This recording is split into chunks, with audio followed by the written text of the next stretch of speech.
Hope everybody had a great weekend watching college football. It's so much fun to see everybody back on the field and playing, and such a credit to everybody who's been involved in making this happen. And these coaches and players across the country have been incredible to play without coaches, to play without some of their players on their teams, even when some are postponed to get ready to go back the next week. So it's been really pleasing to see.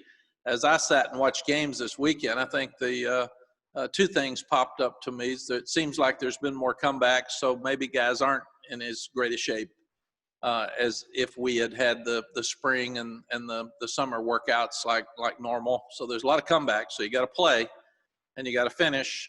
And the other thing is kicking game. Special teams have been all over the place. It's been crazy. And I think, again, it's probably because we didn't have as much time to work on some of those issues as you normally would have. For us, this is the longest break that we've taken in Carolina football for 68 years. In 1952, there was a polio outbreak, and we had a 3-week layoff at that time. So, yes, I was 1 year old, but I wasn't available to play at that time. So I'm not going back that far, but Jeremy made me aware of that this morning. We've actually had 2 good weeks of practice, which has been interesting. I didn't know how they would respond last week after not playing Charlotte and then us not being able to secure a game for the weekend. But we had 3 good days of practice last week, so we've had a lot of work on Boston College moving forward. The positives are the young guys that missed spring practice or didn't get as much work this summer have had an extra week to work, or really 2 weeks to work. So hopefully they'll be more ready to play than they would have 2 weeks ago. Also, guys that were injured, as Jeremy mentioned a couple of names before we started, will be healthy for this game, and they probably couldn't have played in an earlier game. I thought this morning about, does it still hold true that you improve the most between your first and second game if there's 2 weeks between them? And 3 weeks really between them. And I think probably not. We're starting over. We've got to completely start over. I think the reason you improve so much between game 1 and game 2 is you go right back to work, correct all your mistakes, and you're back into full practice mode. So where I listened to some of our players and I've talked to them, and they said they think it's been really good because we're fresh. We've been able to continue to get in condition. And still worked on Boston College, but we still haven't had our second game. So that'll be interesting to see this weekend as we move forward. But I'm not worried about them being excited about playing. They'll be ready to play, and that'll be fun for them as we start going through it. The other thing, it helped us with our secondary loss of Miles Woofuk, the fact that Trey Morrison and Jaquarius Conley had an extra week to work before we played. So that gave us also some more work for them. When we start looking at a couple of other footnotes here before I start on Boston College, we have scheduled Western Carolina for Friday, December the 11th. It'll be Friday night after the Miami game. And there is a clause in there that says that we will play that game unless there is reason to have moved an ACC game. So if there's a postponement of one of our games and we have to move an ACC game to that weekend, then we would not play Western Carolina. But other than that, we are scheduled. The ACC did want us to fill that spot, I think, for TV. So that's something that they wanted us to do.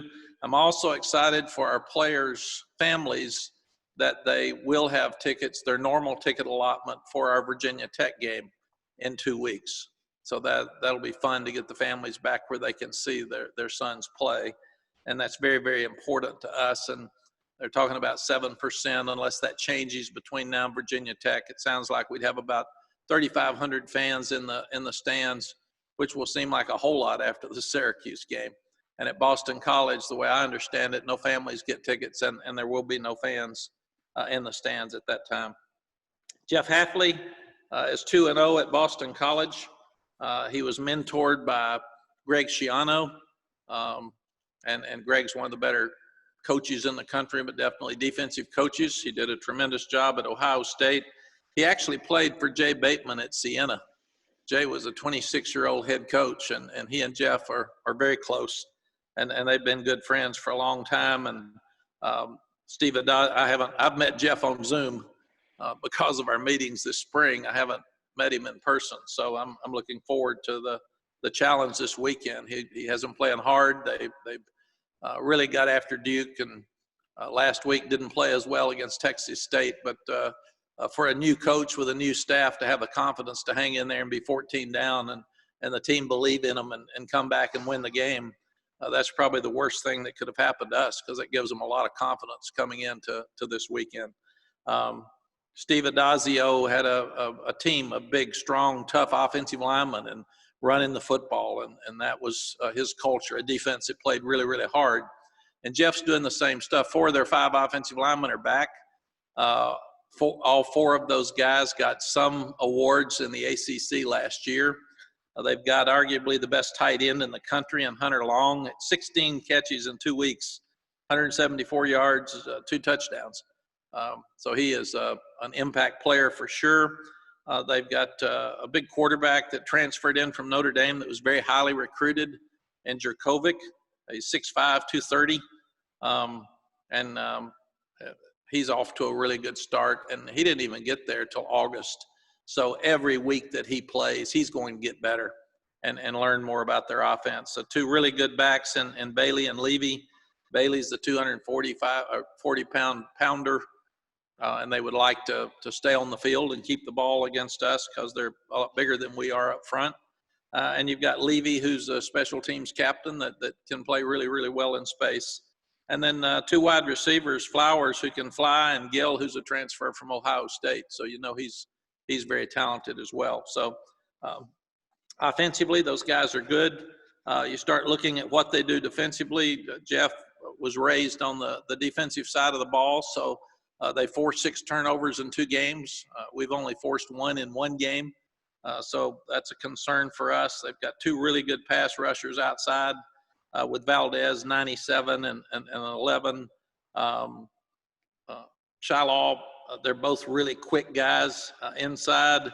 Uwanka and Beckett are 2 really good transfers in the defensive line. They're physical. They're not as tall as our offensive linemen, so we're going to have to play with really, really good leverage.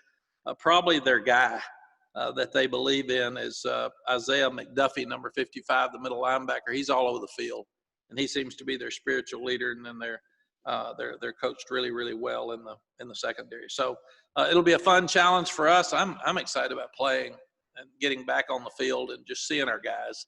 They've worked so hard. They deserve to play. How will we play? How does anybody know? But it's a national TV game. My friend Joe Tessitore's he's calling the game along with Greg McElroy, and so it's going to be a great moment for us and Boston College to showcase who we are nationally. Questions? Okay. Again, use the raise hand function, and please identify yourself and the affiliation you are representing. We will begin today with Andrew Jones. So Andrew, go ahead. Hey, Coach, what would be a bigger concern? How amped up guys are for an opener, or something like this where you go 3 weeks without playing, you've already gotten a taste of being on the field, and maybe the anxieties might be a little bit more of an issue? Andrew, I feel like that we are definitely starting the season over. Seems like Syracuse was forever ago. And we played well against Syracuse, except in the second quarter offensively and on special teams. The rest of the game we played well, but we saw things we needed to fix, and we've addressed those things. And now it's time to just do it again. And hopefully we've got 7 straight weeks here, and you've got to anticipate that you play all 7 of those games.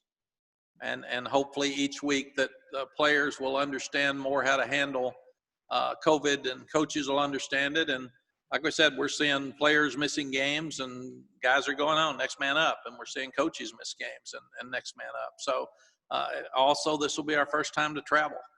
So we haven't done that. I thought we were one of the fortunate teams to have 2 home games to open the season so we could get comfortable with all the guidelines. And then we lost our second game, but now we've got to get on a plane, and that'll be different. The whole thing will be different. But we have stayed in the hotel. We have some of that routine in place. So I'm just excited to see how we are. I think we've got a chance to be good. This will be a great test for us. Virginia Tech looked really good. So we've got them next weekend. We're about to jump back into it now. We can't. We've been talked about and bragged on enough. It's time for us to prove something. Sam said last week that he didn't think timing would be an issue because in practice he gets to actually throw to all the receivers and throw to them a lot. In your experiences, is timing affected by a layoff like this, or is what Sam said 100%? You go in your repetition and should carry into the games. Yeah, Andrew, I'm going with Sam. We've thrown the ball well in practice. The guys have had great timing. Our secondary is really good, so they've had great battles against each other in practice, and that competition's made us better on both sides of the ball. I think what gets off is special teams. I think that's what we're seeing. You people just can't show the full live picture and keep your team healthy with special teams, and that's what's suffering in ball games so far. You also could see, I'm concerned about ball protection simply because you don't tackle as much full speed. So we haven't done that. You would have gotten that in a game with Charlotte. And you're also concerned some that we didn't strip the ball very well last year, and we didn't strip the ball well against Syracuse. So we need to do a better job of forcing turnovers on defense. So those are things I think that you miss by not playing in live action in a game. Thank you. Appreciate it. Thank you. Okay, Aaron Beard, you're up. Hey, Mack, Aaron Beard with the AP. I'm glad you mentioned conditioning because I was going to ask about that today. What kind of, maybe did you do extra emphasis on conditioning as one of the things you had time to do during this gap? Aaron, we really didn't. We continued to do what we've been doing. I've been so impressed with the 3 phases of our program outside of the coaches, and that's Coach Hess and the way he's handled the COVID workouts from day one when we all went remote, to Luke Ross, who has handled he and the medical staff, Dr. Sioka, have handled all of the guidelines that the kids have to go through.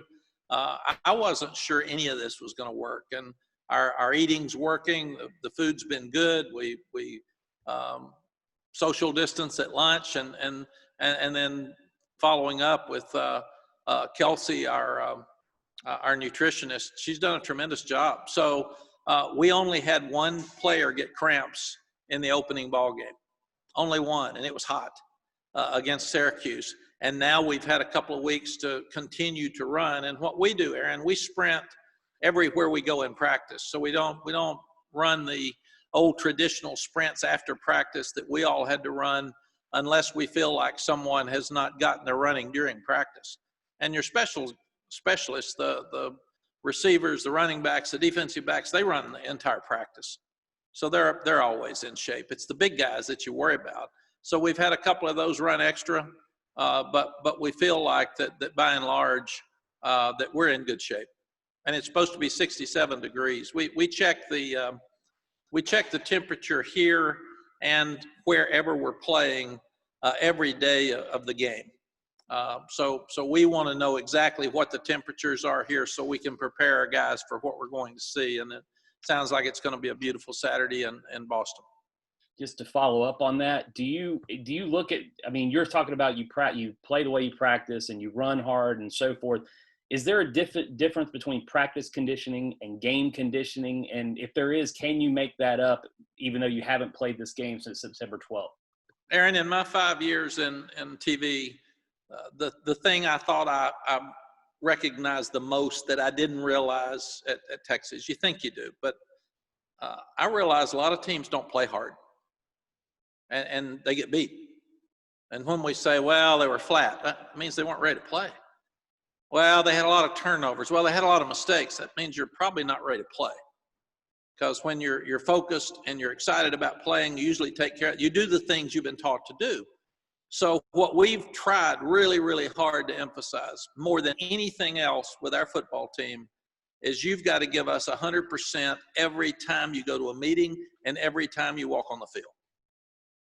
And we grade loafs. We look at every video, who loafed, who stopped before that whistle blew.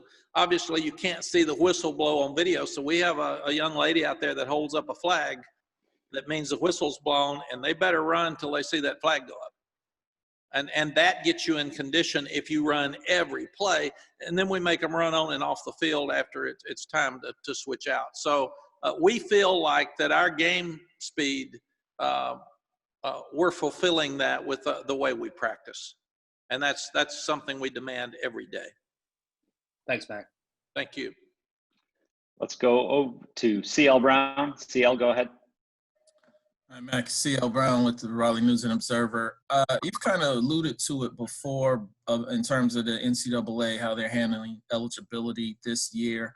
How does that fold into, like, how do you go about recruiting knowing that some guys that you would have planned, that you planned initially would be gone could actually end up coming back for next season? So I was just curious how this fall, how that plays out for your recruiting.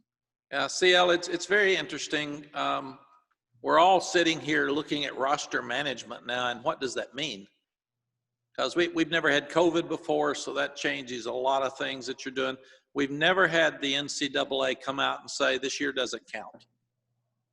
So all your guys are eligible 4 years after this, but this just doesn't count.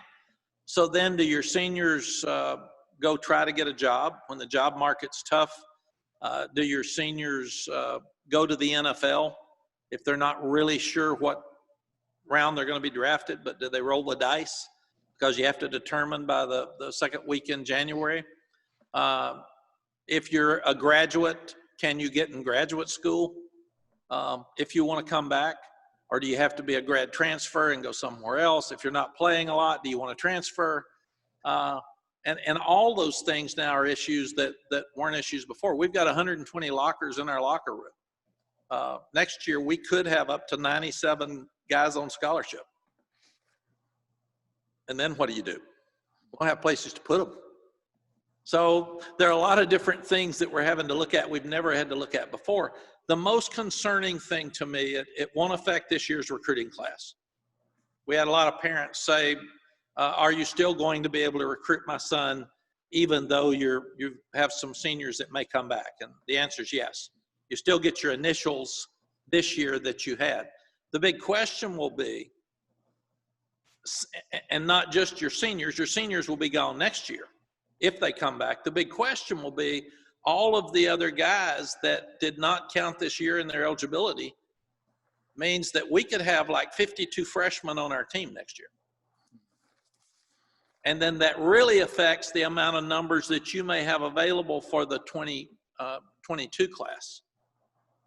That's where it's really going to affect recruiting in my standpoint. Billy High and I have talked hours about the effects of recruiting in 2 years. Not this year, but 2 years. Because if everybody stays and the seniors that may not have an easy time finding a job right now, if they're not in the NFL, if they want to stay, then if you go back to 85 in 2 years, that 22 class could be a really small class. Thanks, Coach. Thank you. But it's a concern that all of us are having to look at. All right, let's go over to David Hale. David, go ahead. Hey, Mack, I noticed that your team that you were supposed to play a couple weeks ago, Charlotte Will Healy, did some interesting sort of team building competitive activities when they couldn't play their game on Saturday. I know Dana Holgerson has talked a little bit about having to get creative a bit to keep guys dialed in during a long stretch. Is there anything different that you've done over these last couple of weeks that you wouldn't normally be doing at this point of the season, just to kind of keep guys locked in or build team morale a little bit when you are going, effectively 3 weeks without playing a game? Yeah, David, one thing we've done is we lift our guys on Friday morning, but then they're off Friday afternoon and all day Saturday, so they can just get away from it and clear their minds and rest their bodies. So we did not want to do anything on Saturday. Some people talked about scrimmaging. I was concerned that if we had a scrimmage on Saturday and they were distracted and disappointed that they didn't play, that we might get somebody hurt because they're just not as into it. What we did is we scrimmaged all of our younger ones on Thursday afternoon, and I know like Coach Longo let Sam call the plays. So it was a lot of fun. I'm not sure I've seen this bunch have this much fun since the bowl game. They were shouting for each other, and it got competitive, and offense and defense were cheering from the sidelines, and they had an absolute blast. So that's probably the most creative thing we've done that was a lot of fun for the players. Because a lot of guys that don't get to play very much and will not play a lot probably in their careers here got to play and had some fun, and the players love that. They really enjoy watching guys have fun that work hard on scout teams and young players that haven't had their opportunities yet. All right, next up is Greg Barnes. Greg, go ahead. Mack, I wanted to ask you about the Western Carolina game that you mentioned. Did you have a preference whether that game was played, the week of the bye week in November before the Notre Dame game, or did you like the December 11th? Greg, we ended up because our university moved everything back a week. We have finals the week before the Notre Dame game, so we could not have played that weekend. I mean, we looked at every possible scenario, and it would have been very, very unfair and not smart for us to be taking finals the day of the game and the day before and maybe the day after. So that was something that we initially wanted to do. When Rick Steinbacher started looking at the changes in our academic schedule, it was just impossible. And then the ACC did want us to play a +1. We asked, and they said that they would like for us to do that. So we felt like that this was the only other possible way to schedule it. And Western Carolina did work with us. So if we're unfortunate enough to have to postpone a game and move it back, another one, then it would take the place of the Western Carolina game. There are already a couple of other ACC games scheduled for that second weekend of December. Has the ACC given you any indication that the championship game will be played on December 19th? They have not. In fact, I'm not even sure that decision has been decided. We've been trying to get to Saturday.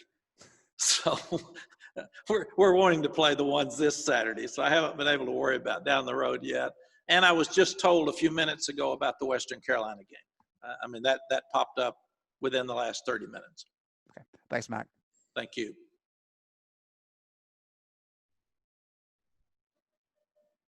All right, Ralph Russo, you're up next.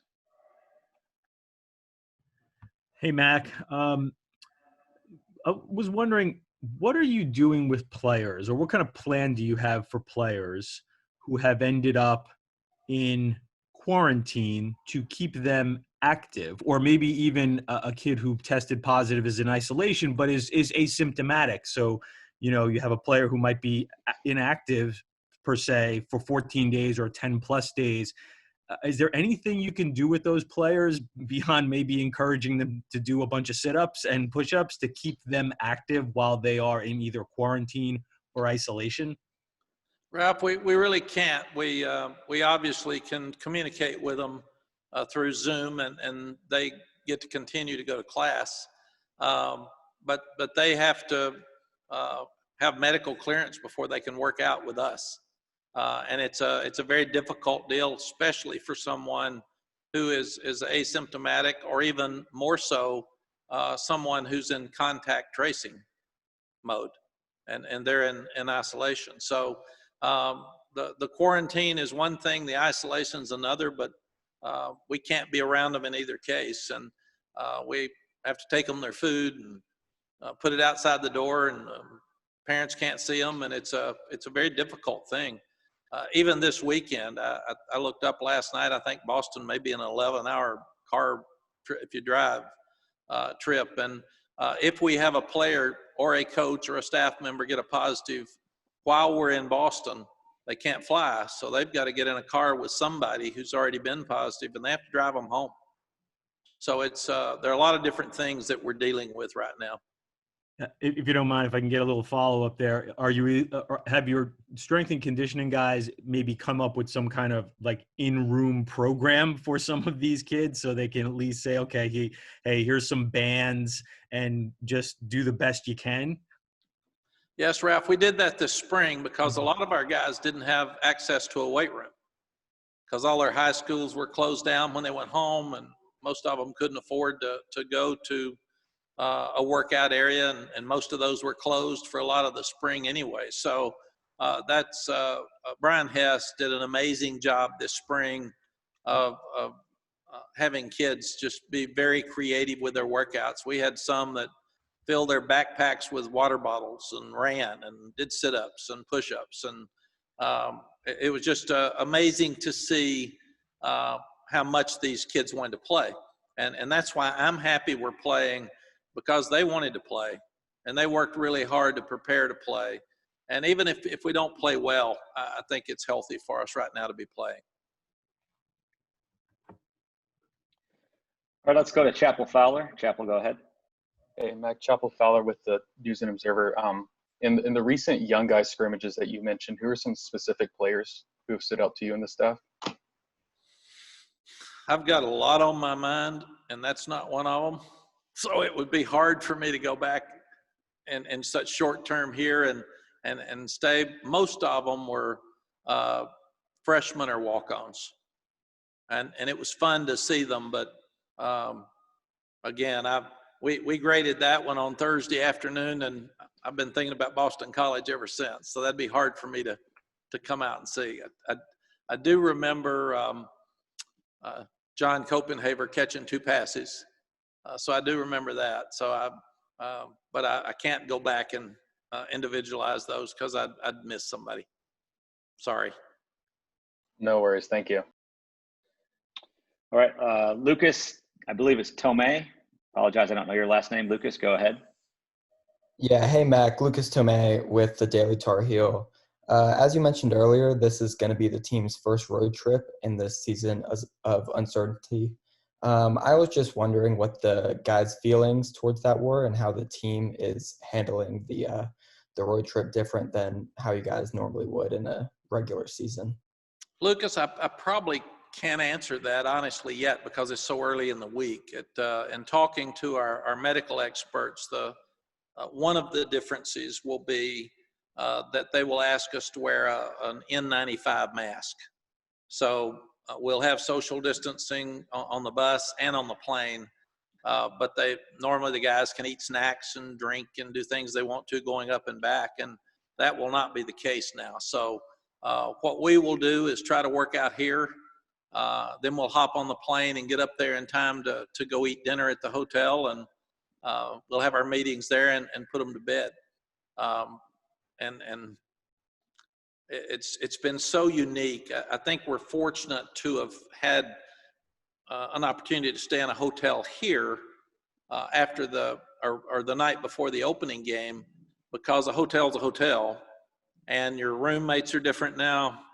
You're having to look at what's safe. You're not looking at should Jason and Sam room together because they get to talk game plan and all that. You're totally looking at who's a roommate with a guy right now, and who is got a less chance to be sick if he's with this one. And the coaches are sitting far apart on the bus and the plane because we don't want a coach to get sick. So Lucas, you're right in that it's going to be very different, but at least we've had a little taste of it by going to the hotel here and coming back in. Thank you. Thank you. Last one for Coach Brown, Luke Buxton. Luke, go ahead. Hey, Coach. Luke Buxton with Inside Carolina. I'm curious, with the announcement that Keenan can have 7% capacity, do you have any indication of who will be allowed or who will have preference? Do the players get to have any vote or say if that will be students or a mixture of fans? Luke, I only know that I was told that the players can have the normal ticket allotment that they would have had for a normal game. Other than that, it's way beyond me to figure out who goes in. I'm sure Bubba and Kevin and Rick Steinbach are looking at that now. They went from absolutely no fans to 3,500, I think, is our 7%, and that could even change. But Rick and Bubba have worked really, really hard since all this started, understanding they got to plan for a full house. They got to plan for 50%, 25%. So they've looked at a lot of different scenarios and how to keep all of those scenarios safe. So, but they would have to answer that for you. Again, I'm staying in my little lane here and trying to get ready to play Boston College.